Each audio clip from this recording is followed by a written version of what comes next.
দেখুন এই যে আমার বাবাটা একটার পরটাকে মাথায় দিচ্ছে, ট্রিট দিবে। তাই আমরা চলে আসছি। এখানে মার্কেট আছে, সেন্টার পয়েন্ট। একটা হিজাব খুঁজছি অনেকদিন পর্যন্ত আমার ড্রেসের সাথে কালার মিলিয়ে, তো পাচ্ছি না। এখানে হচ্ছে কসমেটিক, যেখানে যে জায়গাটায় আমরা আটকে থাকি। আসসালামু আলাইকুম, কেমন আছেন আমার আপু এবং ভাইয়েরা? আল্লাহর অশেষ রহমতে আমিও ভালো আছি। আজকে নতুন একটি ব্লগ নিয়ে আপনাদের মাঝে হাজির হয়েছি। অনেক দিন পর্যন্তই ভিডিও আপলোড দিচ্ছি না, কারণ বাংলাদেশে কী অবস্থা সবাই তো দেখতে পেয়েছেন, সেজন্য খুবই মন খারাপ ছিল। এই তো এখন আমরা একটা কেএফসিতে চলে এসেছি। বাচ্চার বার্থডে, তাদের খুবই রিকোয়েস্ট ছিল যে বার্থডে ট্রিট দিতেই হবে। তো রিকোয়েস্ট ছাড়াও আমি সবসময় তাদেরকে বাসায় মজার কিছু রান্না করে দেই এবং বাইরে নিয়ে খাইয়ে থাকি। তো এবার বাচ্চারা যেদিন বার্থডে সেদিনই তাদের খাওয়াতে হবে, এরকম একটি কথা ছিল। তো সাথে সাথে চলে আসলাম। এই তো দেখতে পাচ্ছেন এখানে খাওয়ার মেনু আছে, খাবারের অর্ডার দিচ্ছি। তো এটা হচ্ছে সৌদি আরব রিয়াদ অলাইয়া পানোরামার একদম কাছে, সেন্টার পয়েন্টও পাশে আছে। আমি ঠিকানাটা বলে দিয়েছি এই জন্য যারা সৌদি আরবে আছেন তারা এখানে এসে খেতে পারেন। অনেক বেশি মজার এখানের কেএফসি। এই তো আমার দুই ছেলে দেখুন বসে আছে, অপেক্ষা করছে কখন তাদের খাবার আসবে। আর তাদের একটাই পছন্দ কেএফসি এবং শর্মা জাতীয় খাবার, জুস, এগুলো। তো সবসময় তারা বাইরে আসে এটাই খেতে চায়, ব্রোস্টেড কেএফসি জাতীয় খাবারগুলো।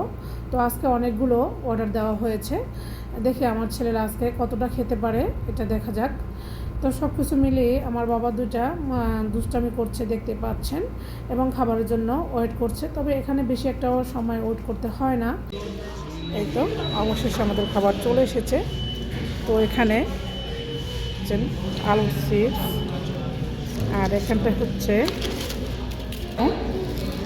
তো আমার বাবারা ওদের আগ্রহে বসে আছে।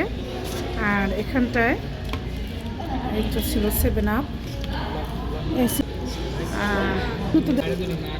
আর এই ছিল আমাদের টমেটো সস। আমার বাবারা নিয়ে নিয়ে খাচ্ছে। তো আপনারা আমার বাবাদের জন্য দোয়া করবেন। তো আজকে আমার দুই ছেলেকে বলা হয়েছে তোমাদের সাথে চ্যালেঞ্জ। এখানে অনেকগুলো কেএফসি অর্ডার করা হয়েছে, তোমরা কতটা খেতে পারো দেখব।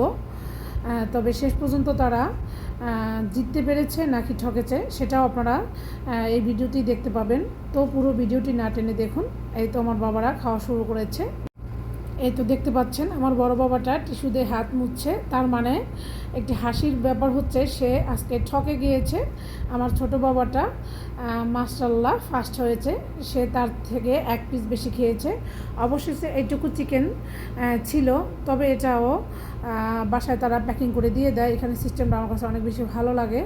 এই তো সব কিছু মিলিয়েই তাদেরকে আজকে হ্যাপি বার্থডের ট্রিট দিলাম। এরপরে মার্কেটে আসছি কিছু কেনাকাটা করার জন্য, দেখি কি কেনাকাটা করা যায়। মার্কেটটা পাশেই ছিল, সেন্টার পয়েন্ট। এটা আমার ভালো লাগে না, ডিজাইনটা আমার খুবই পছন্দ হয়েছিল, তো নিতে পারলাম না, হাতে হলো না। তো আপনারা অনেকেই হয়তো বলতে পারেন আপু বার্থডে করাটা একদম ঠিক না। হ্যাঁ, আমি কখনই তাদের বার্থডে ওইভাবে পালন করি না। অ্যাট ফার্স্ট যখন আমি বুঝিনি তখন আমার বড় ছেলের বার্থডে পালন করেছি। এরপর থেকে আমি যতবারই ওদের বার্থডে আসে সেই দিন কখনোই আমি উদযাপন করি না। পরের দিন তাদেরকে মজার মজার রান্না করে দেই এবং কিছু গিফট দেই। এভাবেই বাচ্চাদের বার্থডে এবং আমাদের ম্যারেজ ডে পালন করি। আমি কখনই কারোর সামনে খাবার দাবার খাইয়ে ভিডিও দেখানো পছন্দ করি না। আপনারা হয়তো অনেকেই আমার ভিডিও দেখে বুঝতে পেরেছেন আমি কখনো এইভাবে বাইরে খাওয়া দাওয়া আপনার সাথে আপলোড করি না। এটা আমার কাছে কেন জানি ভালো লাগে না, জানি না সামনে করব কি না। তো যেটা বলতেছিলাম, বার্থডে হচ্ছে একটা মানুষের জীবন থেকে একটা বছর চলে যাওয়া, সেটা নিয়ে আমাদের আল্লাহর কাছে ফরিয়াদ করা বা রোজা রেখে বাচ্চাদের জন্য বা আমাদের নিজের জন্য দোয়া করা, এটাই হচ্ছে আমাদের উত্তম কাজ মুসলমানদের। আর বার্থডে কেক কাটা বা মোমবাতি জ্বালানো, ফু দিয়ে নিবানো, এগুলো হচ্ছে একদমই খ্রিস্টানদের কাজ। সেটা ইনশাল্লাহ আমরা কখনো করবো না আশা করছি। তো বাচ্চাদের কিছু বায়না, অনেক সময় অনেক কিছু করতে হয়, তো এই বায়নাটা আমি করেছি, তাও 1-2 দিন পরে। কারণ আমি যেদিন বার্থডে সেদিন কখনোই তাদের কথা আমি রাখি না, তাদেরকে বুঝে বললে তারা বোঝে, কারণ ছোটোবেলা থেকে তাদেরকে এভাবে আমি মানুষ করেছি। আলহামদুলিল্লাহ আমার ছেলেরা সব কিছু বুঝতে চেষ্টা করে। তারা একটা বায়না ধরে, যদি বলি তারপর তারা সেটা বুঝতেও চেষ্টা করে। আর সব কিছু মিলেই আমার 2 ছেলের জন্য আপনারা অনেক বেশি দোয়া করবেন। সেমভাবে আমি আমাদের ম্যারেজ ডেটাও এভাবে ঘরোয়া পরিবেশে শেষ করি এবং নিজেদের মধ্যে কিছু গিফট আদান প্রদান করি। এটাই আমার কাছে সবচেয়ে বেশি ভালো লাগে। যাই হোক, দেখতে পেয়েছেন আমার ছোট বাবাটা একটার পর একটা ক্যাপ পরে কীভাবে মজা মাস্তি করছে। এখানে আমি কিছু হিজাব কেনার জন্য আসছি। তো আমার ছোট বাবাটা আমার সকালে কেনাকাটার জন্য হেল্প করে, যেখানে যে জায়গাটায় আমরা আটকে থাকি। তো আমার এই ভিডিওটি আমি 14 জুলাই করে রেখেছি। তো বাংলাদেশের যে অবস্থা, একদমই আপলোড দেওয়ার মতো মন মানসিকতা আমার ছিল না। এতটাই মন খারাপ ছিল, বাবা মা ভাই বোন কারোর সাথে ওইভাবে কথা বলতে পারিনি। তাই অনেক ভিডিও আমার জমে আছে। তো ইনশাআল্লাহ আস্তে আস্তে সব ভিডিওগুলো আপলোড করব। তো অনেক তো বক করেছি, আপনাদের কাছে একটি লাইক এবং সাবস্ক্রাইব চাওয়া এখনও হয়নি। প্লিজ আপু ভাইয়েরা ভিডিওটি দেখার আগে একটি লাইক দিয়ে ভিডিওটি দেখে নেবেন। এতে করে আমার ভিডিওগুলো নতুন নতুন আপু ভাইদের কাছে পৌঁছে দিতে সাহায্য করে। তো আমার ভিডিওগুলো যদি আপনাদের কাছে একটু হলেও ভালো লেগে থাকে, অবশ্যই চ্যানেলটি সাবস্ক্রাইব করে পাশেই থাকবেন। আপনারা যারা লাইক এবং সাবস্ক্রাইব করে আমার পাশে আছেন তাদেরকে অসংখ্য ধন্যবাদ। আর এখনও যারা সাবস্ক্রাইব করেননি, প্লিজ সাবস্ক্রাইব করে পাশেই থাকবেন। যে সমস্ত আপু ভাইয়েরা আমাকে সুন্দর সুন্দর কমেন্ট করে উৎসাহ জাগিয়ে তোলেন, তাদেরকে অসংখ্য ধন্যবাদ। তো এই সেন্টার পয়েন্টে সৌদি আরবে আসার পরে এই প্রথম এসেছি। এখানে অনেক সুন্দর সুন্দর জুয়েলারি আছে, তো আগে পরে দেখিনি। তো আজকে শুধু দেখেই গেলাম, কেনা আর হলো না। তো আমি এখন থেকে মার্কেটে আসলে শুধু ফিঙ্গারিং আর ব্রেসলেটের কালেকশনগুলোই খুঁজি, কারণ বরখার মধ্যে আমার এই দুটাই পরতে বেশি ভালো লাগে। এবং ছোটোবেলা থেকে আমি সব সময় ফিঙ্গারিং এবং ব্রেসলেট পরা পছন্দ করি। তো সেটাই আমি খুঁজি, তো পাচ্ছি না, এজন্য নেওয়া হচ্ছে না। তো কিছু পেয়েছিলাম, সেটা আমার হাতেও হয়নি। আর চুড়ি পরা আমার একদমই পছন্দ না। আমার ছোটো বাবা বলছে, মামুনি এই চুড়িগুলো নিয়ে নাও।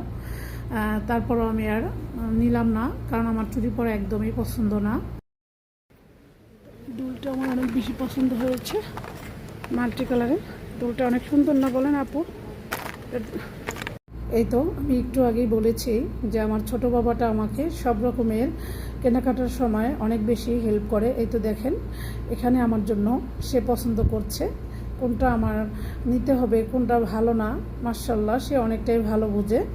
তো সব কিছু মিলেই এই পাশে আছে অনেক সুন্দর জুতো। তো এই জুতোগুলো আমি অনেক আগে অনেকবারই পরেছি, তো এই জন্য আর নেওয়া হলো না। সব কিছু মিলেই আজকে আর আমি কেনাকাটা করতে পারিনি। এই তো ওয়ার্নিং পরে গিয়েছি। এই জুতাগুলো দেখতে যতটা সুন্দর, পরতেও অনেক বেশি আরামদায়ক। তো এক জুতা বারবার পরতে একদমই ভালো লাগে না, তাই আর নেওয়া হলো না। এই তো সব কিছু মিলিয়েই মার্কেটটা অনেক বেশি সুন্দর ছিল এবং ফার্স্ট টাইমে মার্কেটে এসে আমার অনেক বেশি ভালো লেগেছে। তো আপনাদের কাছে কেমন লেগেছে অবশ্যই কমেন্ট করে জানাতে ভুলবেন না এবং সৌদি আরবের সুন্দর সুন্দর দৃশ্যগুলো দেখতে পাশেই থাকবেন। আল্লাহ হাফেজ।